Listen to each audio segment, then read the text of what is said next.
Good evening, everyone, and welcome. Thank you so much for joining us this evening tonight. My name is Valerie Salcido, and I will be your MC for the evening. I do want to make a note and thank you all for joining us virtually because, as you know, due to COVID 19 and the current pandemic, we aren't able to meet in person for our annual gala, and I want to just thank you for joining us virtually. Before we get started with the entire program, I want to introduce and announce the founder and president of Beauty for Ashes. Please welcome Anna Lopez. I just want to thank everyone for joining us this evening. For those of you that are not familiar with Beauty for Ashes is a ministry of restoration with emphasis on reaching out to victims that are caught in human trafficking.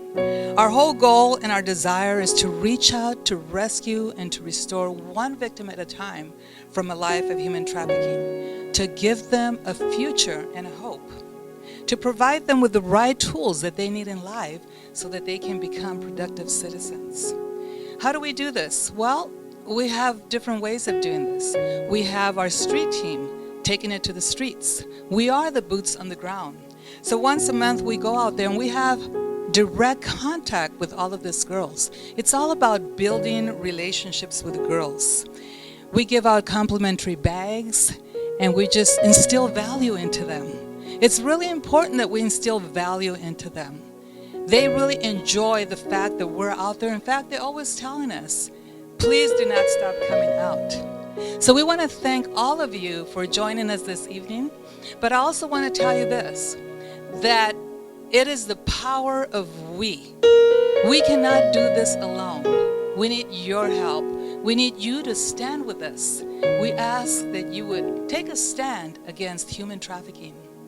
We also ask that if there's anyone out there that would like to volunteer, give us a call.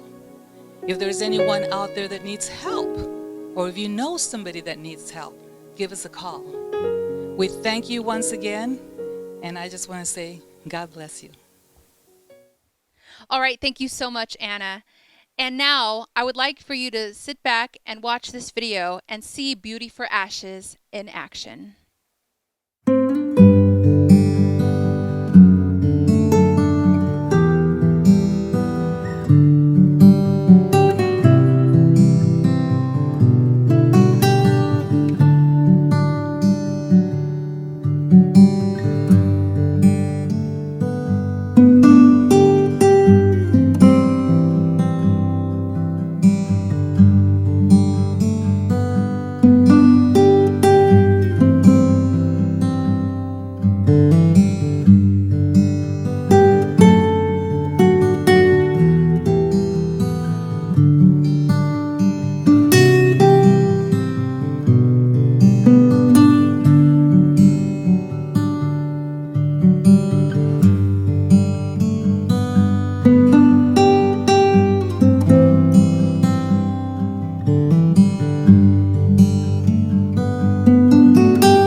Now, as you can see, Beauty for Ashes is a boots on the ground type of ministry. They go out onto the streets and really grab these women by the heart and just truly change their lives.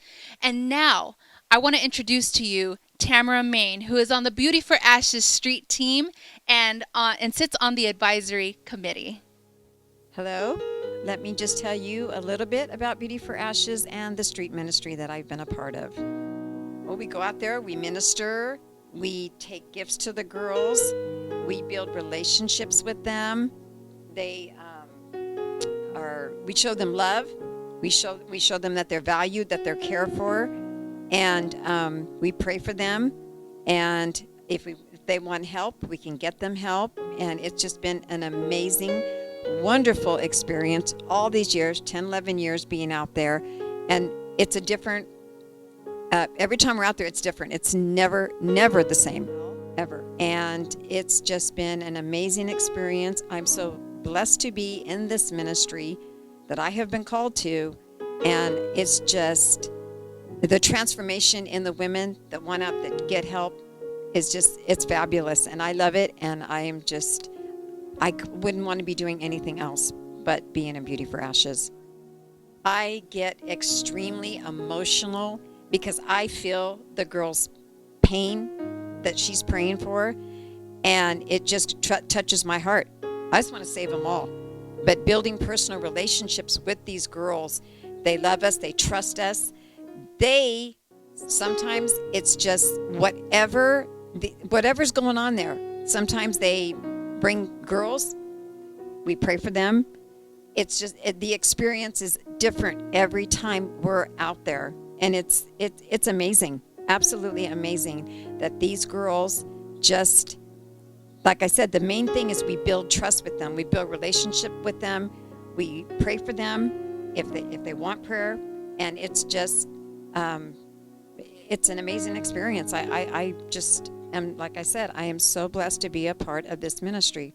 I love it.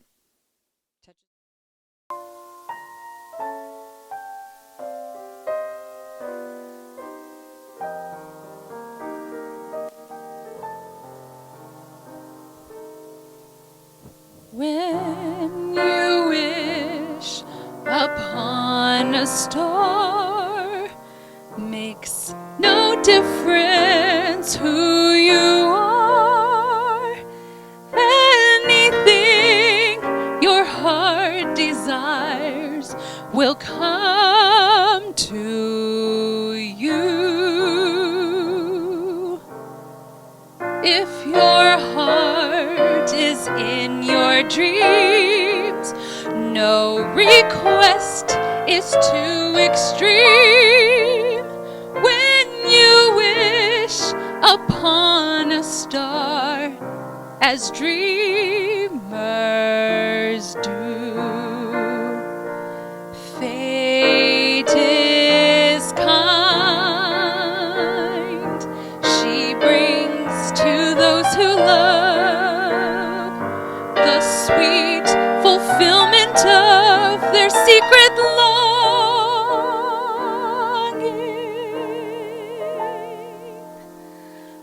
Like a bolt out of the blue, fate steps in and sees you through. When you wish upon a star, your dreams come true. Fate is kind. She brings to those who love the sweet fulfillment of their secret longing.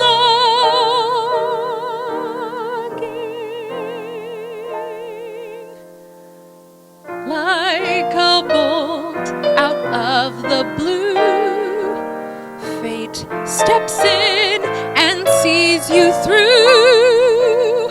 When you wish upon a star, your dreams come true.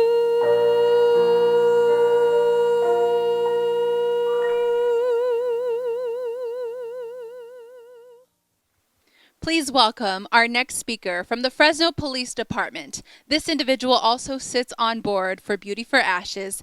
Please welcome Deputy Chief Michael Reed. Hello, my name is Mike Reed, and I'm a Deputy Chief with the Fresno Police Department. I'm also a proud board member of Beauty for Ashes here in Fresno, and I'd like to welcome everybody to this wonderful organization and to our 2020 Gala event. Even though it's virtual, it's still a gala, and I want you to remember that. 2020 has been a very difficult year for a lot of people, especially this community. We've seen things that possibly we've never seen before. We started off in February with a global pandemic. The coronavirus hit the United States just as hard as it hit anybody else. And what we saw from that is a new resurgence of education on health. But more importantly, it has changed our lives dramatically. It's changed it in the form of how we live our lives day to day. It's changed it on how we learn, how we go to school. And specifically, it's really changed it on how we work, from our homes mostly.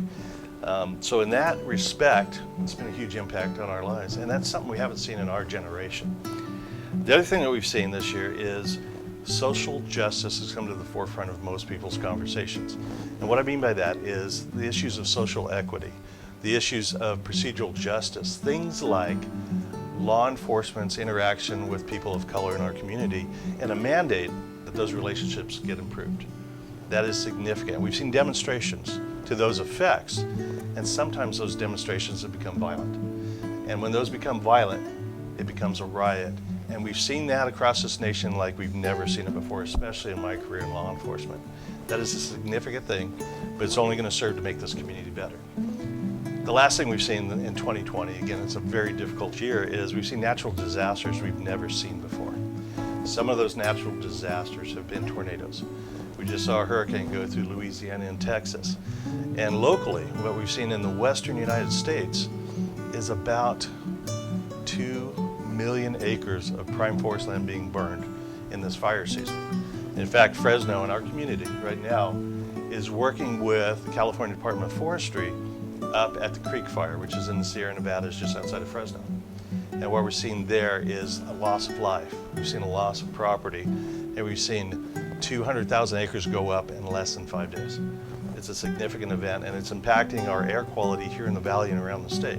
And those are very, very difficult things that we as a community have had to deal with this year.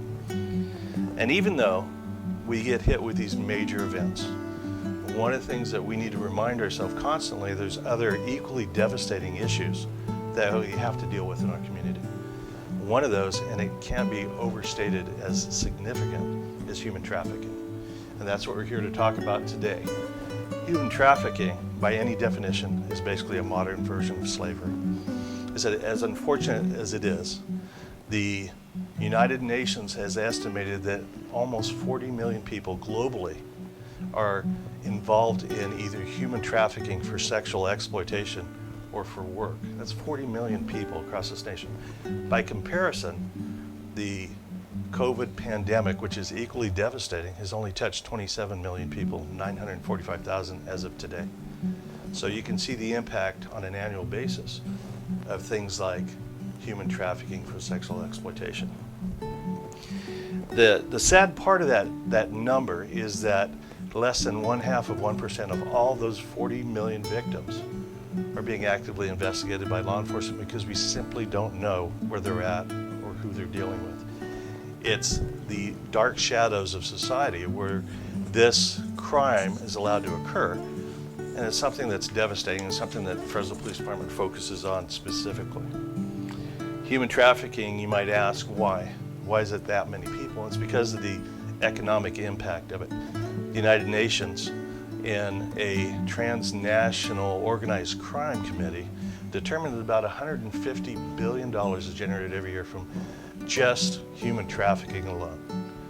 Of that, about $100 billion of that is through purely sexual exploitation or prostitution, massage parlors, things like that globally. So you can see the economic issues that drive people into that life of crime. The devastating thing is that when you look at that 40 million people, you have to put a face to it, and that's what we're trying to do today. That face really is in large part female.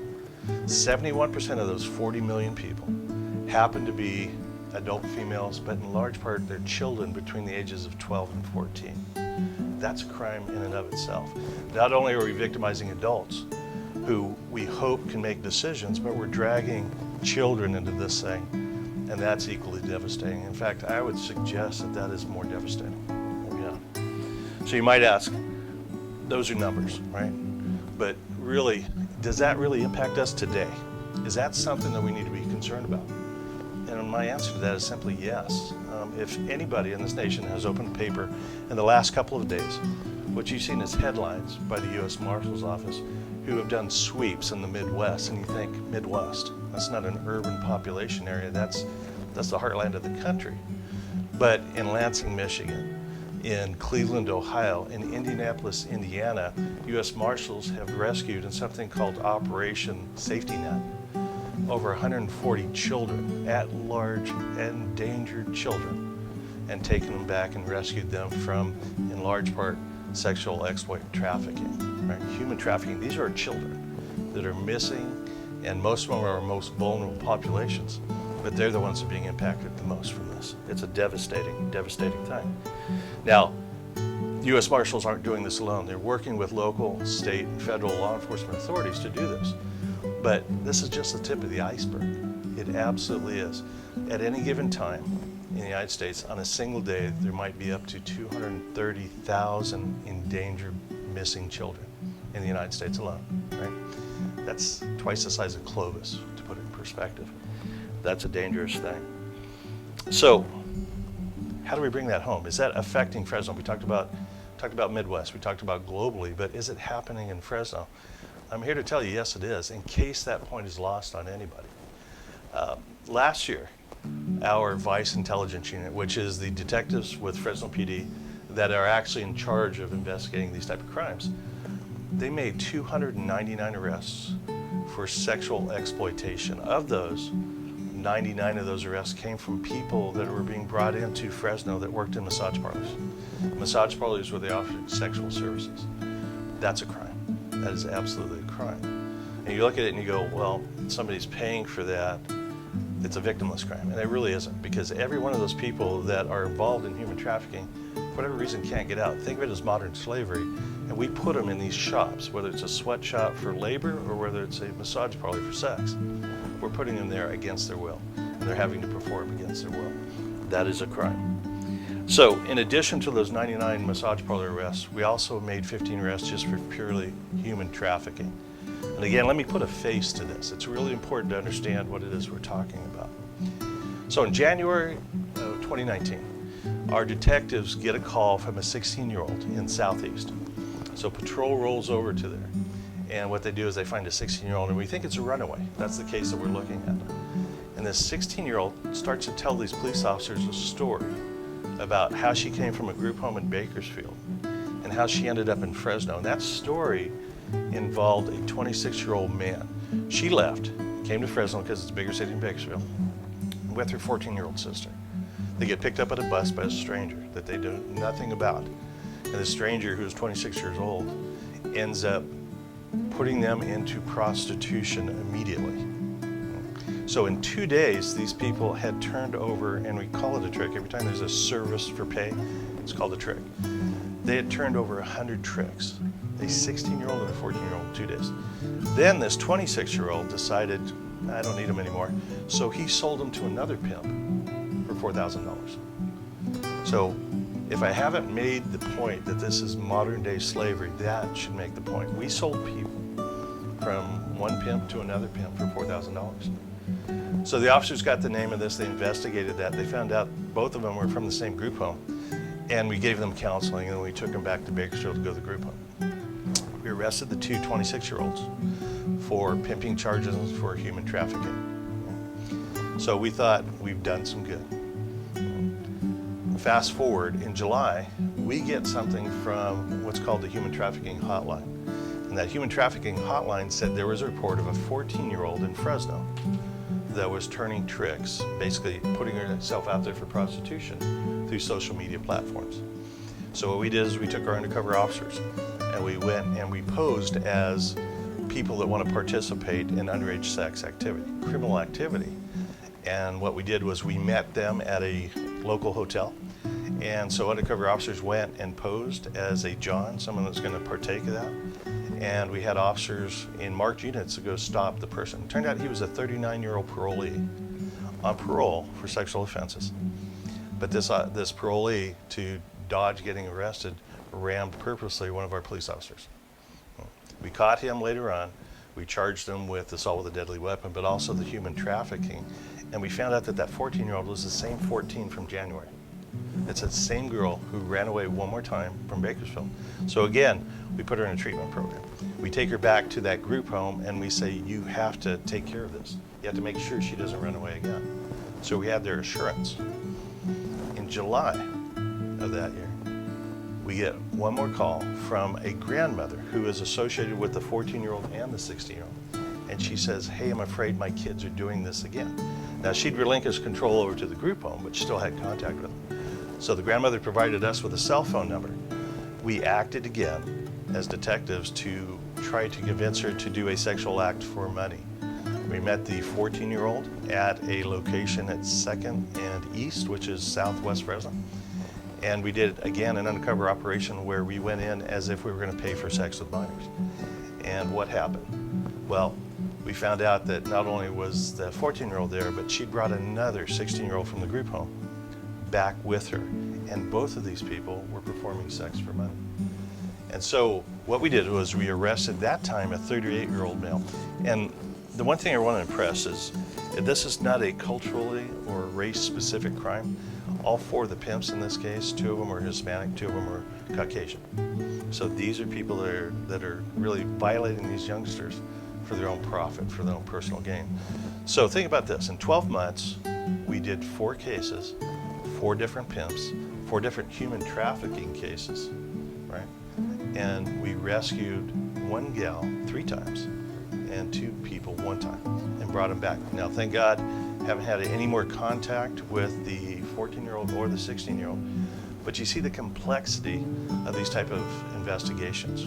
It's a tough investigation because we have to treat the people that are also in criminal behavior. Prostitution is illegal in California as victims in these cases because they're being forced to do that. And that's why we did this.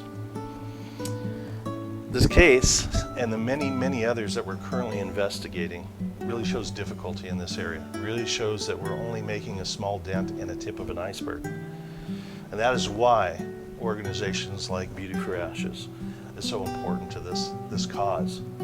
It provides important pathways for people to get out of a lifestyle that they have no other way to get out of. It provides something that they may not have had any time in their life, which is hope and the possibility of changing what is a trajectory down into criminal behavior into something that's more beneficial to them. It's an important thing, and I can't overstress the fact that organizations like this provide hope. Law enforcement provides arrests, but this is the importance of this organization. And for each of the other faceless and nameless victims that are participating right now as victims in modern slavery, we're coming together today at this gala. And even though it's virtual, it's still an important thing to act as one voice for this community to help rescue people. And that's what this is. It's not an arrest, it's not a criminal investigation, it's a rescue of people, and we're saving souls one at a time, and this is important work. So on behalf of Beauty for Ashes and the Fresno Police Department, let's never forget who we're doing this work for, and never forget the importance of saving one person at a time. I want to thank you.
Now, as you can see from that last video, Beauty for Ashes really tries to teach how beautifully and wonderfully made these women are. And a testimony to that, I would like to please welcome a human trafficking survivor. Please welcome Arian Pauls. Hi everyone. It is such an honor to be here this evening. I'm just overwhelmed with gratitude. And when I say overwhelmed with gratitude, I mean that I never thought I'd ever be standing in a place feeling so beautiful about myself. About 9 years ago, I was rescued from sex trafficking, and that experience in itself. So I met a man who I truly believed loved me and wanted to show me this whole world. It was about dreams and promises. And what ended up actually happening was truly horrific. The things that I experienced, no human being should ever have to be experienced. To be bought and trade, my value marked as a dollar point, the way that I looked, the way that I acted, the way that I talked, the way that I interacted with people was dictated. And I never really got a chance to know who I was. From the moment that this man started grooming me, my identity became who he wanted me to be, who he felt was the most profitable. And it involved always wearing fancy clothes or skimpy clothes and makeup, and just this whole identity was created. And in the process of being bought and sold for almost 4.5 years, I really lost a sense of who I was as a person, who I was as a woman. I had to have a forced abortion, an illegal forced abortion. The effects of being beaten and raped and being put in jail really started to take a toll on who I was, and I started to believe that I was just this empty shell of a person. This person that if I didn't make a certain amount of money, that I wouldn't have anywhere to sleep or eat for that night. And I could go into more detail about it, but it's really truly something that something that nobody should ever have to experience. And I never thought I'd be able to recover from that. When we're growing up, we try and figure out, like, who are we or who are we going to be when we grow up? And I just had no idea who I was at my core. I was so lost. I felt like nobody would believe me or understand me. And so when I did escape, I was at a breaking point. I was ready to just die. I was over everything. I was over just who he said I was. I wasn't afraid of his threats anymore. I wasn't afraid of being beaten anymore. I was tired. I was exhausted. And so I escaped. And with my escape, I did actually testify in a court of law against him. And you would think that there would be justice there. And there wasn't. Unfortunately, he got away with the domestic violence charge. And that was it. And so that really made me question even more my identity. And who am I, and what's okay and what's not okay. And I spent several years kind of just hiding. I wouldn't wear makeup, I wouldn't dress up. I tried to make myself as small as possible and do as minimal as possible so I wouldn't be seen, because I was afraid that if I dressed up, I was afraid if I wore makeup, if I felt good about my clothes and what I looked like, people would look at me and be like, oh, she's a whore, or, oh, she belongs in the streets. And they would see this person who experienced so much trauma. And I was afraid that people would just not accept me if I dared to be beautiful or dared to be confident in what I was wearing or what I looked like. And through an organization, I got connected to Anna and Beauty for Ashes. And my first makeover, it was one of those experiences that were just kind of like, okay, is this really me? Like, I was scared of a tube of lipstick and jewelry, and it was just kind of like, what I learned in that makeover, it's not what you wear. It's not how you dress up. It's how good you feel about yourself, and understanding that you can feel pretty. You can wear all the makeup you want as long as you feel pretty, or you can wear no makeup, or you can wear nice things, and it's okay. You're not going to be judged for it. You're not going to be looked at and be assumed that, oh, you're a streetwalker, or oh, you belong in the. It's not that. Like, it was so transformative. You know, when I walked out with a beautiful outfit and jewelry and just my hair done and makeup and everything, and I actually got a haircut. And now I haven't stopped cutting my hair since then. It was just kind of this new sense of shaking off that old identity that I had, that I was so afraid of, and found a constant just excitement in my life. And I was no longer afraid to hide. I mean, I know tonight we're all dressed up, and I'm dressed up, but I truly have a favorite pair of lipsticks that if I can't find it, I have a panic attack. I have my favorite go-to earrings. Like I love having that extra little sparkle because it brings joy not just only to myself, but people around me. They're like, well, why are you all dressed up? Because I want to be, and it makes me happy. And then that happiness transfers over onto somebody else. And through my whole process, I've been out of that life for almost 9 years now. Through my whole journey of everything that I've done, I've become a mother. I'm going to become a wife. I'm in school. I want to become a lawyer. There's different things that I've done, and I can honestly say having that first makeover really just transformed something inside me that says that you can get up and you can do this. You can put on those shoes and conquer the world with the right pair of shoes, right? And I really just, in that moment, and then being able to come back to Beauty for Ashes and help give the makeovers and love on women, or help rally the women around me to send in donations to love on those, to have that experience, because that's an experience and a gift that you just want to keep giving to somebody. And so tonight I just really want to thank you, and I appreciate each and every one of you who've decided to stand alongside Beauty for Ashes, because you're not just standing alongside an organization, you are standing alongside a dream, you're standing alongside a hope, you're standing alongside somebody's inner confidence just waiting to burst through. And I just cannot be even thankful, can't even begin to explain with words how appreciative I am for you and your support and for Beauty for Ashes. So thank you and have a good night. What an incredible transformation from Ariane to describe her story and her experience with Beauty for Ashes. And it just shows that when you reach into someone else's life, the transformation that can take place. Next, I would like to welcome Lauren Smith. Here is her testimony.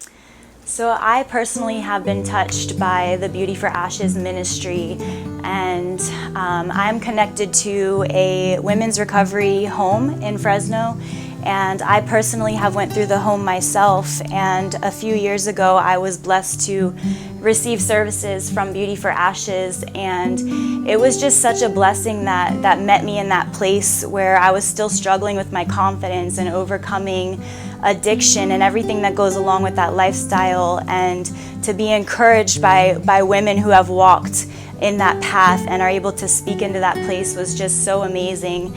And now I actually work for that home, and I have the blessing to bring the other women to this ministry and have them receive services, and it is just so amazing to watch them after the process of how much it touches them, and it speaks to their identities as women, and they just look at themselves at the end and just, I've even seen them be moved to tears and just so overwhelmed by the love of God that is in this place. And so I just wanted to share a few testimonies of what they have said about Beauty for Ashes. And so we have JH here, who reports that her experience at Beauty for Ashes has always been very wonderful, and that she has been blessed abundantly by this ministry. She says that Beauty for Ashes has transformed her and has caused her to feel grateful for the gift that she's received. And she mentions a scripture that says, "Every good gift comes from above." It feels amazing to be treated so special out of the kindness of people's hearts, with the assurance that not only is anything expected of her, but also that nothing will be required or demanded at a later time. this fact that she finds to be very refreshing and calming, and she just thanks God for his goodness and the kindness shown through this day. And she gives all the praise to God and the glory to continue to be magnified, for he's worthy to be praised. We also have a testimony from AW that says, today was a blessing and it felt so nice to have love and to just be welcomed by everyone. She says that she felt loved, and especially the women who trimmed her hair gave her a motherly feeling and caused her to feel tenderness and care. She says that she would definitely want to come back, and she says, God bless you all. And lastly, we have another one that says, my experience at Beauty for Ashes was mind-blowing, and the ladies were so welcoming and made her feel like Cinderella. She was able to look at herself in the mirror and see a beautiful young woman in her reflection. And she is so thankful to the ladies and all of the founders of Beauty for Ashes. And that is exactly the results that I see, is when the women look at themselves in the mirror at the end, or they see the snapshot photos that Pastor Anna takes, they are just so moved by what they see. And it is about the inward transformation, but it's also about being able to love ourselves outwardly as well, because it's all connected. And so it's just so beautiful to see the transformation through the process. And we're just so grateful for Beauty for Ashes.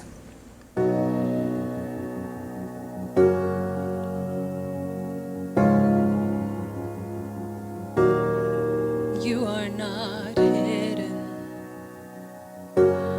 There's never been a moment you were forgotten. You are not hopeless. Though you have been broken, your innocence stolen, I hear you whisper underneath your breath. I hear your SOS, your SOS.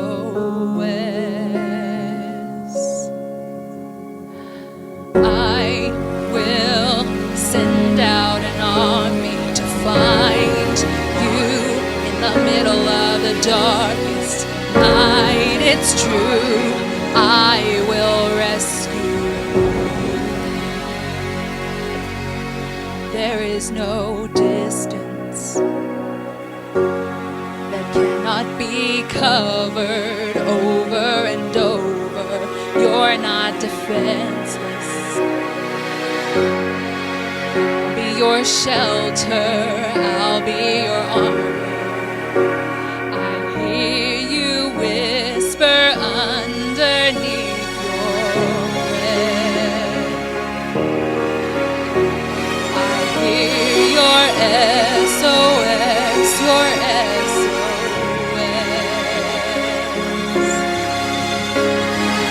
I will send out an army to find you in the middle of the darkest night. It's true, I will rescue you.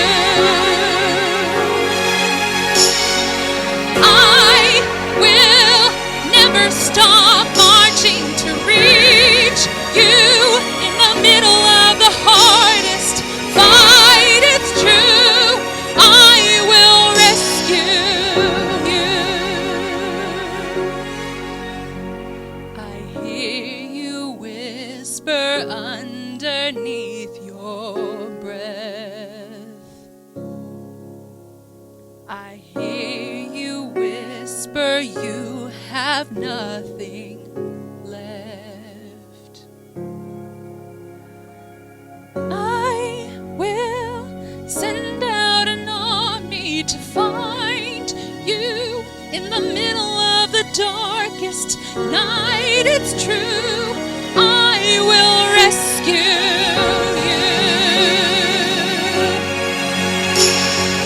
I will never stop marching to reach you in the middle of the hardest fight. It's true, I will rescue you.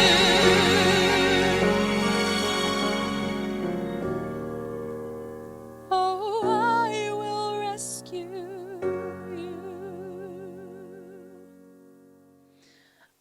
upon learning that song, Rescue, it was so important to me to know the connection that it had with the organization.